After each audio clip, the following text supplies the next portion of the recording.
by making these interesting choices with language and with words, you're inviting the reader who wants to go a little bit deeper into it to actually take a moment and just dive in. The way a poet, when a poet writes, they are leaving the text open so that the reader can actually spend time with it. And I think by having these devices in your work, it gives people a chance to savor the work a little bit more than just reading it and dashing off.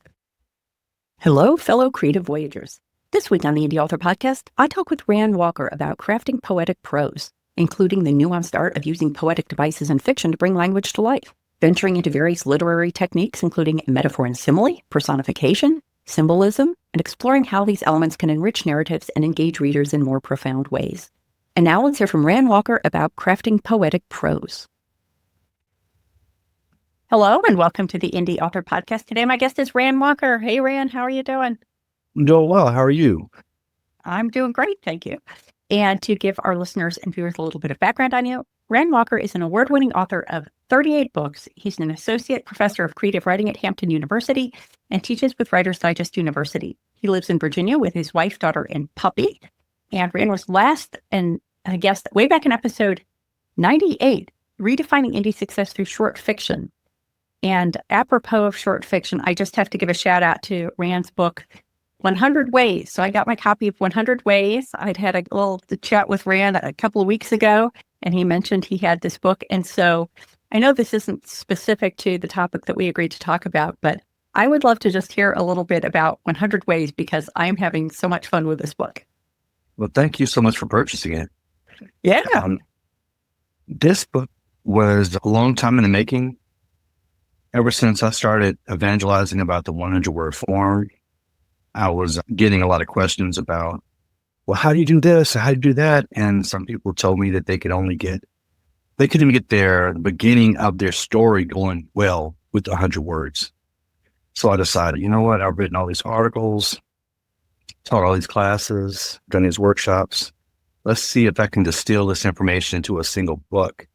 Now, there are other books out there that people have written about writing 100-word stories, but I decided my book would be different because I would do it 100 chapters where each chapter was exactly 100 words. And I would hit all of the key points along the way in terms of how to write 100-word stories, as well as just writing in general. I thought it was so clever to use the 100-word approach.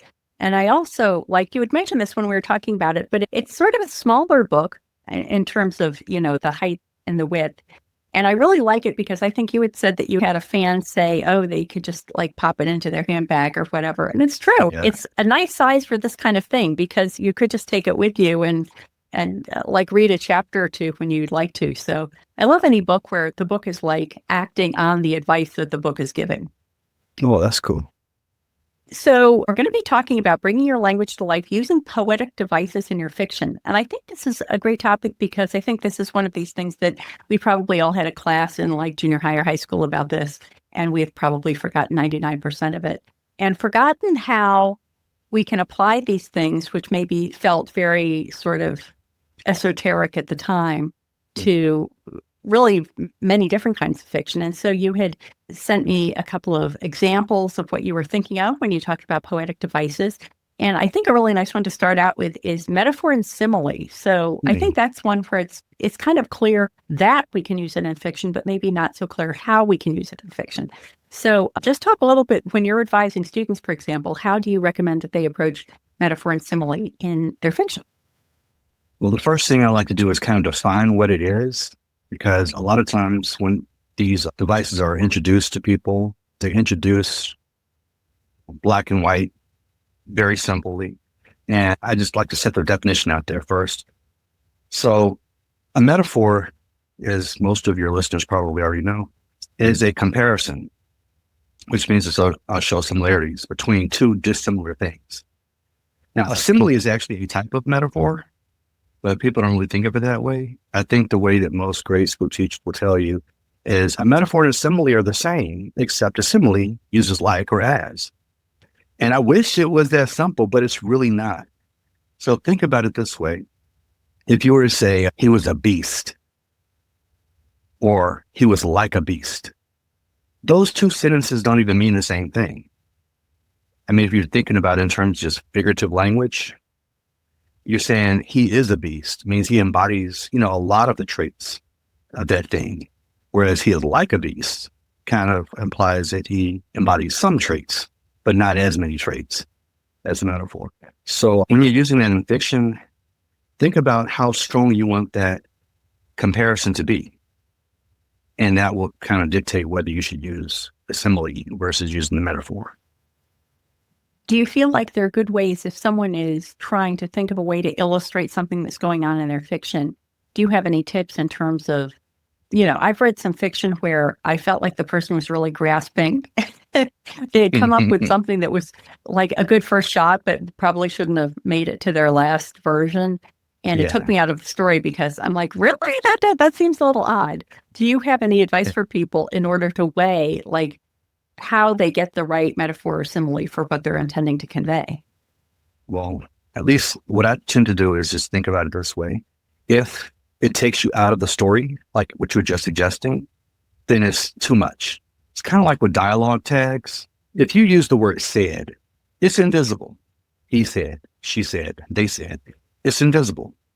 But if you were to say, she pontificated, now there's so much attraction drawn to that particular verb that you're more interested in that than you are in what follows.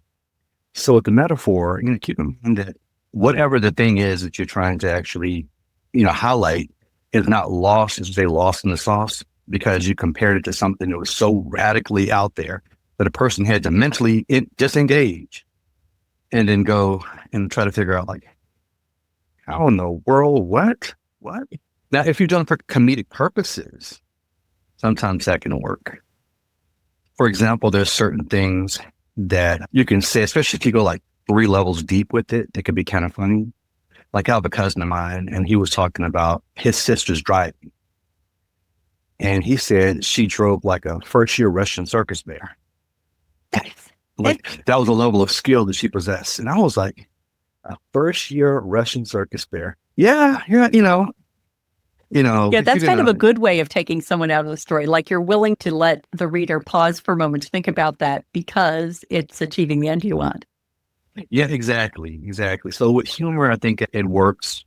But if you're actually writing something serious, you want to make sure that you don't ever move the spotlight too far from the thing that you actually want to talk about. Yeah, I think it's very hard to navigate that balance between not falling back on a cliche, but not changing something just for the sake of changing it so that it's not a cliche. Exactly. If the cliche is he was a beast and now you want to say he was a 5-headed dragon, that could be useful, like in the context you're describing where there's more of a humorous context, but you don't want to be making the change just to make it different.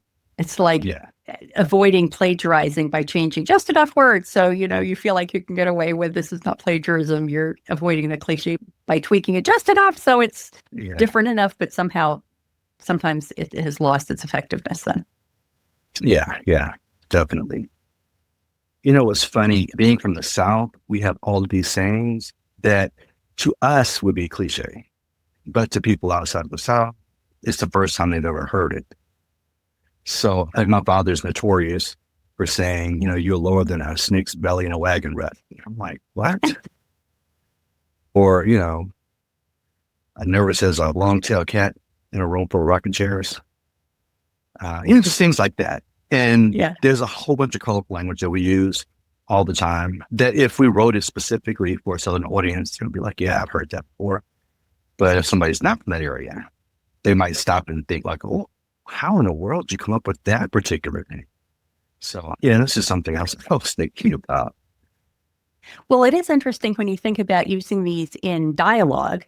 If you were to put those words in the mouth of a character in dialogue, then it's not only conveying the idea of the as nervous as a cat in a room full of rocking chairs, but also saying something about the character that this is a metaphor that springs to mind for them.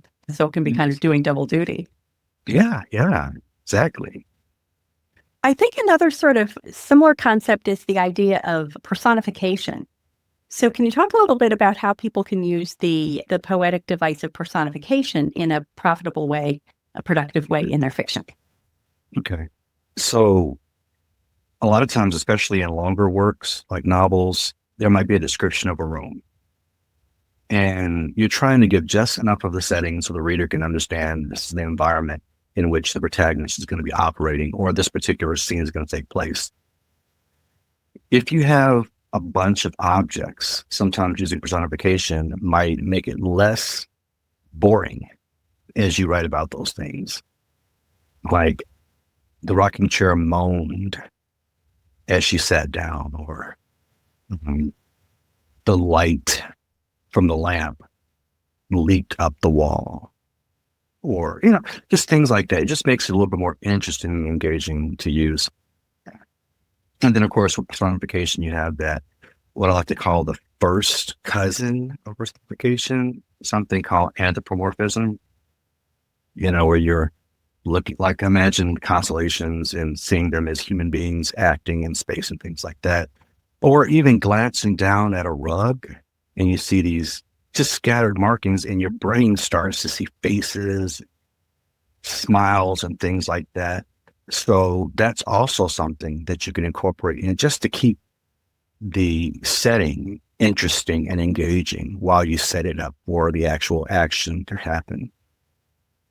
What if people are intrigued by this idea? They see an opportunity for using some of these devices, especially personification and anthropomorphism, to lend some excitement to their fiction. But these things aren't springing to mind naturally for them. Do you have tips for how people can get their brain in a state where they're seeing those opportunities?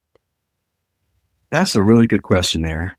I guess what I would suggest is just write the draft however you see it first go round. And as you go through and do your edits for the subsequent drafts, look at the different things that you're choosing to make the subjects of your sentences, and try to see if there's anything that might be interesting that could be done with those subjects. Especially if you're writing, an active sentence with an inanimate object, maybe there's something there, like, let's see, right? So like a watch. Say watch is actually the subject of the sentence. We know the watches tick. So maybe there's something with the watch in that sentence in which we find a way to create personification with the ticking of the watch. Like the second hand of the watch reached almost outside of the casing into the room, or something like that. I'm getting a little figurative here, but identify what the subject of the sentence is and see exactly how you might be able to create some type of extension off of that particular subject into personification. That's what I would do, and I would recommend other people to consider. Yeah, I think that another lesson that I'm sort of hearing implied is that you don't want to do this too much. Like, you don't want to have the second hand of the watch reaching outside the case and the light climbing up the walls like a spider and something else. And so, maybe in a whole novel, you only have a couple of examples of this. And maybe it's a recurring theme, like the second hand of the watch always seems to be reaching out for the person like a tentacle or something like that. But then you don't want to be applying it to everything, because I think that can really bog it down. And I actually see this a lot in short fiction, because I think people think, oh, I'm going to achieve a lot of things with a couple of words. And so they overdo it. And it's like being served dessert and it's nothing but icing. Like, it's all too much, and you need to give people a little break. And so I think those ideas of dropping in the personification or the anthropomorphism is great, but as like, what do they say, as like the seasoning, not the majority of the meal. Right. That can actually apply to all of these devices. You wouldn't want to do overkill on any of the things that, that we would talk about today with these different poetic devices. You wouldn't, like you said, treat it like seasoning, just a little paprika that goes over the top of the deviled egg. You don't have to hit it like that. I think another thing we can segue into that kind of makes sense is the idea of symbolism. So talk a little bit about how people can be applying symbolism in their fiction to good effect. Okay. So a lot of times people don't even realize they've created a symbol until they finish the story and they're sharing it with someone and they say, you do realize that you have this motif of a ring coming around, like you keep using a symbol of a ring over and over and over in the story. And when the writer realizes that, then, he, she, or they can kind of lean more into it and be more intentional with it. I like to talk about a movie. I'm a horror movie fan. This movie is called The Ring. Have you ever seen that one? The Ring? I have not, no. Okay, so it's based off of a Japanese movie called Ringu, which is based off of a novel called Ringu. And in this film, at least the American version of the film, there are lots of things that kind of connote or denote the concept of a ring, whether it's things moving around in a circle, whether it's the light outlined by a well that's being covered, whether it's even a VHS tape has those two round spools for those of you who remember VHS tapes. But the rings all communicate the same thing. They all communicate this never-endingness of something. In that movie, it's never-ending evil. So when you figure out, like, I have this thing going on, but normally you don't catch it. You just write it because it's something subconsciously that's happening. Like, hey, it's only pointed out to you. But once you get that and you lock in on it, then you can be a little bit more intentional. Like, rather than describing this thing a certain way, you might lean more into the symbols that you've already established in your work. And a symbol is just something that represents, something greater than itself. So it could really be anything. Water. Water is a very common symbol. A lot of works, water is like a symbol for life. Yeah. For Toni Morrison and Beloved is she flips it and makes it a representative of death because the ghost comes out of the water. Or we could really call Beloved a ghost, but idea is understanding what the symbols are. And a lot of times if the symbols are common, people flip them on their head and play around with them. So. That is interesting that you didn't notice that until somebody pointed out to you, which I guess is a good plug for having beta readers, because there are things that we get too close to. And I do like, this isn't an exact reflection, but I'm working on a novel now that I'm playing around with. After much thrashing, there's the primary plot and the subplot, and I'm trying to make the primary plot and the subplot more tied in together. And so I kind of want the motivation of the primary characters that is going to be impacted by the primary plot to be parallel in some way to the motivation of the character that's primarily going to be impacted in the subplot. Because I just like that as a reader. I like when there's a common thread that maybe isn't hitting you in the face, but it kind of washes over you. And I think that at the end, the reader realizes what's going on and can look back on that with satisfaction, as opposed to having it be kind of arbitrary. And I think the same would be true of symbolism, where you can find ways to artfully weave that symbolism in throughout a story. I think that's really satisfying. I find that very satisfying as a reader when I encounter those kinds of stories. Oh, definitely. If you're a person who, and I'm not taking a slice of people, I'm just saying this is kind of, some things I've noticed. People who have advanced degrees in literature tend to really lock in on symbolism in stories. I remember once going to a conference in which a person wrote about a particular symbol in the story so thoroughly that it made me wonder if the person actually read the book. Sometimes you can be reading a story and then you come across a symbol that you've already researched in other works, like say a tree. And then you get caught up in talking about the tree and thinking about the tree and writing about the tree, that you never actually get to the plot of the story beyond the tree. I've seen it happen a few times, not, shooting arrows at anybody, but, as a person who's a writer, I do believe in finishing the story and enjoying it along the way, not getting locked into something and writing a paper for publication because I got stuck on some. Man, I probably said way too much there, but yeah. Well, I am having a flashback. I spent one semester at the graduate English Lit program at University of Michigan and then realized that it wasn't for me. But I remember one of the conversations there being, to what extent is the effect of the story a product of the author, and to what extent is it a product of the reader's experience? And, you know, if someone is fascinated with like tree symbolism and they read a book that has a mention of a tree and now they generalize the tree experience much more extensively than the author expects. Like, you just don't know what's going to happen to your story once it gets into the hands of actual people. Oh, yeah. I've actually been to a couple of events where very intelligent students have walked up to the author and inquired about things like, I noticed that the name is derived from this particular word, which means this thing, and your character behaves in a way that seems to suggest that particular definition. Were you thinking about this as you wrote the story? And then this award-winning author says, I just thought it was a cool name. Yeah. I happened to look out the window and see the neighbor when I was writing that part of the story or something like that. Exactly. Sometimes people can get way deeper than you would ever make it. Yeah, I guess that's the tricky part of symbolism, is just that whole question about, are the readers going to take away from it what you intend? Like you were saying with Beloved, that, you know, normally water would be a symbol of life, but in Beloved, it's more of a symbol of death. And will readers follow? Was that what the author intended? And will the readers follow along where they expect? I guess it's just a crapshoot. I was about to say the same thing. Just throw it up and see who salutes it. But I think that is a fun way, not only to engage beta readers, but also if people have the opportunity to participate in like book club meetings. If your book is the subject of a book club meeting, it is always super fun to hear what people take away from the book. And, you know, sometimes you're like, exactly, that's really what I had in mind. And sometimes you're like, where comes from? Okay. Yeah.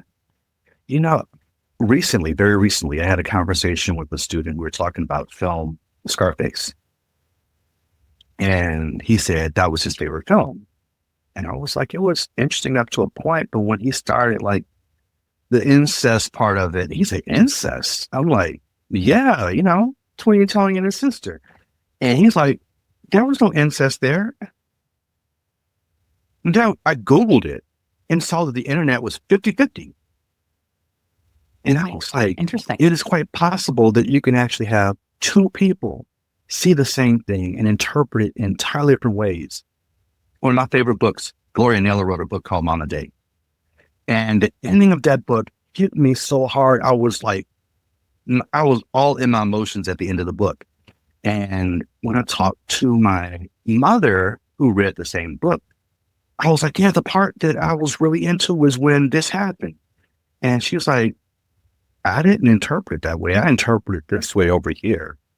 Like, man, how could something that means so much to me just not elicit any type of emotional reaction from someone else? They read the same thing I read and just got something totally different. So I guess that's one of the things when you're a writer, you put it out to the world, you can't control it. You can't stand over their shoulders and tell them what it means.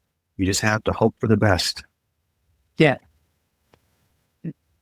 This is also a stretch, but I just rewatched one of my favorite all-time movies, which is The Full Monty. And I've probably seen that like 4 times now, 5 times, 6 times. And only now, I mean, I think the characters are so fantastic. That is basically why I love it, that the characters that are created by the screenwriter and by the actors are so great. But I realized that there were things like the fact that at the end, they're all dressed as in police officer uniforms. And I never thought about it, but then I thought, oh, well, that's kind of a motif in the sense that, you know, the one character, Dave, working as a security guard, and like that's obviously sort of a conflict for him. And they're always running from the police, and the police show up at the end to break up the big party. And I think that's also a fun part about rewatching something you love, is to rewatch it, like watch it for the emotional fun of it, and then rewatch it and see what the screenwriter or the author is doing to emphasize those things like the personification or the symbolism that works through it. Maybe you're going to have to come back and we'll have to do a whole thing about The Full Monty, because I just love that movie so much. You know what? I didn't even think about the fact that there were all of those references to police officers throughout the entire film. Now I'm going to have to go and rewatch it. But my favorite scene in that movie is when they're standing in line. Yes. And wow. Yeah, well, and that's perfect because, you know, for the few people who haven't seen The Full Monty, everybody should go off and watch it now, but they're standing in like the unemployment office, I guess. And I think a Donna Summers song comes on. and they all sort of start dancing, like very subtly. But that's brilliant because, and I think in terms of the 100-word short story, it's kind of like the equivalent of the 100-word short story because it's a very funny scene, but it's also sort of encapsulates the fact it conveys that they've been practicing, they've been spending time together, they're bonding. Like there's so much that is conveyed. Yeah, definitely. I see a full Monty episode in our future. So much fun. Okay, well, on to other things so I don't just scoop our whole upcoming episode about that. So now we're going to be talking a little bit, like I think we've been talking sort of figuratively, but now we're going to move into some topics that are more sort of word-centric, I think. And one of those would be homonyms, homophones, and homographs. All right, so a homonym is just, well, homo means same, right? So homonym is same name. The words have the exact same spelling, same pronunciation. They are the same word, it's just different meanings for them. So if you saw them in the dictionary, it'd be like bear one, bear two, and things like that. Bear is what I thought of. Yeah. So with the homophone, it just means that they sound the same. Like bear and bear. Bear and bear again, yeah. But there are a lot of words out there that are homophones that people don't realize that they're homophones. Like immigrate with an I and immigrate with an E. And they have different but similar meanings. So you have that category. And then the last one, homographs, just means that it's the same writing. It's written the same, but it's pronounced differently, like tear or tear, or read or led, or read or read. And a lot of times with those, you have to kind of read the sentence maybe a second time to make sure that you understand exactly how that word is supposed to be performing in the sentence, or how it should be, how it should sound when it's read aloud. So when you have these words on the page, the reader is quick to pick up on them. But again, you don't want to overuse it. But sometimes in a sentence or in a paragraph, that kind of an echo or pseudo echo of a word or sound could actually help to, I guess, bring more value to the language as far as the reader's concerned. So it's just something you can play around with if you're interested.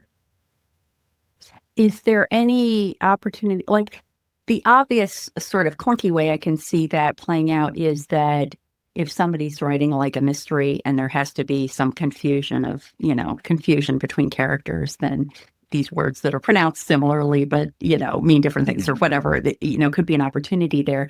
But do you have any tips there for maybe more subtle or sophisticated ways? Like, how do you keep on the lookout for those opportunities where you can use homonyms or homophones or homographs in a more interesting way? I wrote a story because I write, microfiction, and a lot of it, is very close, if not identical, to prose poetry as well. But I had one story where it just reads tears in the fabric, or it could be tears in the fabric. But it's about a woman who's been married to her husband for over 50 years. This is, paying homage in some ways to Kate Chopin's story, A Story of an Hour. And they've been married for 53 years or so, and she has been doing everything by the book, everything society expected of her to be. She's done that, and she's tired, and she's wondering, will I ever get a chance to kind of do what it is that will make me happy? Which is very much in line with what's in the original story, A Story of an Hour. And the guy passes away in his sleep. And when they find her with tears in her eyes, people are thinking that maybe she's grieving the loss of her husband, and she's quite content in letting them believe that. But the tear or tear, either one of those words, would work given the nature of the story. So something like that to me feels like, for a person who wants to deep dive a little bit, I think that by making these interesting choices with language and with words, you're inviting the reader who wants to go a little bit deeper into it to actually take a moment and just dive in. The way a poet, when a poet writes, they are leaving the text open so that the reader can actually spend time with it. And I think by having these devices in your work, it gives people a chance to savor the work a little bit more than just reading it and dashing off. And you can stop a person from reading and dashing off. But if a person were inclined to like think for a second beyond that, they might think like, hold on, why is this word being used as opposed to this word? I'll give you an example. Have you read the story The Lottery by Shirley Jackson? Mm-hmm. Okay, so that's one of the most popular, most anthologized stories out there, right? Got published in 1948, The New Yorker. It messed with people's minds so much they wanted to cancel their subscriptions and they didn't know what to make of it. But one of the things I found interesting, and this is going back to not so much to homophones, homonyms, or homographs, but to your deliberate choice of words.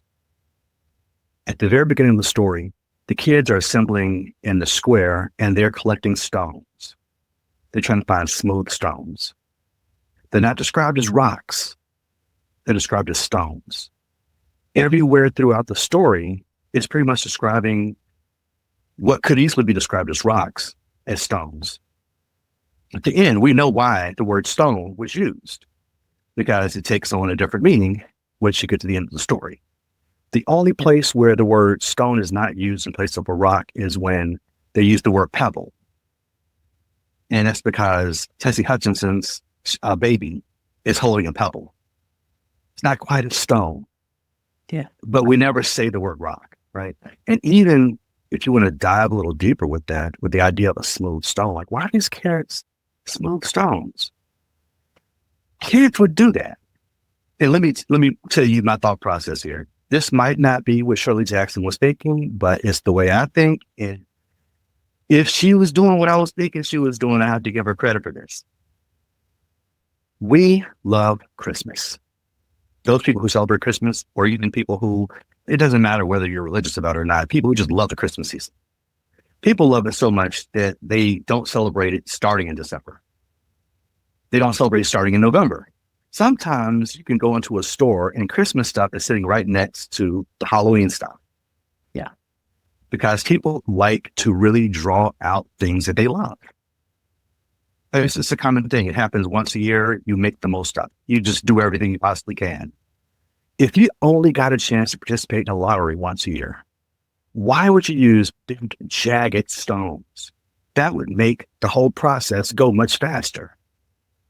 They're smooth. You can throw more of them. You can have more fun with it. It lasts longer. Wow. Yeah. I don't know if she was thinking that, but it just kind of like, I'm like, why does she use the word smooth? Yeah. And then that invites that level of interrogation, which is what a lot of these things or words would do. They invite people to interrogate the text a little bit. Well, it does feel like it implies a more like sophisticated and civilized kind of thing that, these are the sophisticated and civilized people who are gathering the smooth stones, in the same way that you might collect them for your garden or something like that, your koi pond. And yet what do they end up doing with them? It sets you up for expecting something sophisticated and it's not. Yeah. The thing, honestly, because the stones are so associated with the kids and the adults are pretty much associated with the lottery, it's easy to forget that the kids were even collecting stones to begin with. Because so much of the story is about carrying out tradition. Yeah. And the whole process of getting down to how we select our winner. So, yeah. Well, I think that example that you gave about tear and tear is interesting in that it's the kind of thing that I think as writers, we notice those sorts of things. And rather than letting that sort of slip past, maybe just make a quick note about that and say, oh, this is interesting. Like lead and lead, I can imagine it would lead to other similarly profitable ways of exploring that. And it would be fun to find those examples and just have it be like a writing exercise. And that writing exercise might end up being a drabble or, something that you want to put in a longer piece of fiction. But just letting yourself play with the words, because wordplay, we're all about wordplay. And here's an excuse to find those opportunities in those linguistic oddities. Yeah. So the last thing we're going to talk about is onomatopoeia, the world's most fun word to say. So talk a little bit about how you see that playing out in fiction.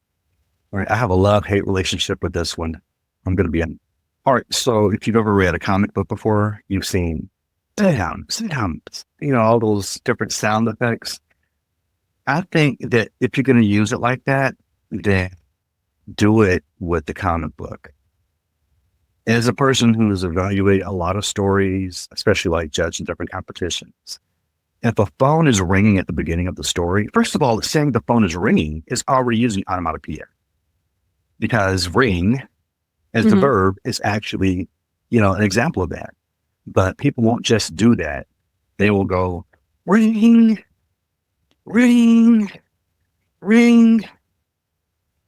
And then, Corey heard the telephone ringing. I'm like, okay, so we have redundancy here. It's just too much going on. But if you use it in the right way, like pick the right word, the right verb in a specific circumstance, like if you're writing horror or a scene that contains a bit of horror and there's a chainsaw buzzing, that automatically has a visceral effect on the right, a buzzing chainsaw. That's the reason why if you go to one of those, what do they call them, the haunted houses, and they have the person run out with the chainsaw, and everybody's screaming and carrying on, it's because of the buzz of the saw. So if you are very attentive to the verbs you use, you can find a strong word that has that onomatopoeia going on. But just using it out in the open, devoid of a sentence, like making a sound in your work, I'm not really a fan of that.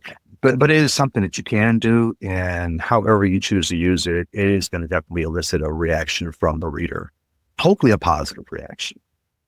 Go with it, have fun, and if it works, if it doesn't, then, try again next time.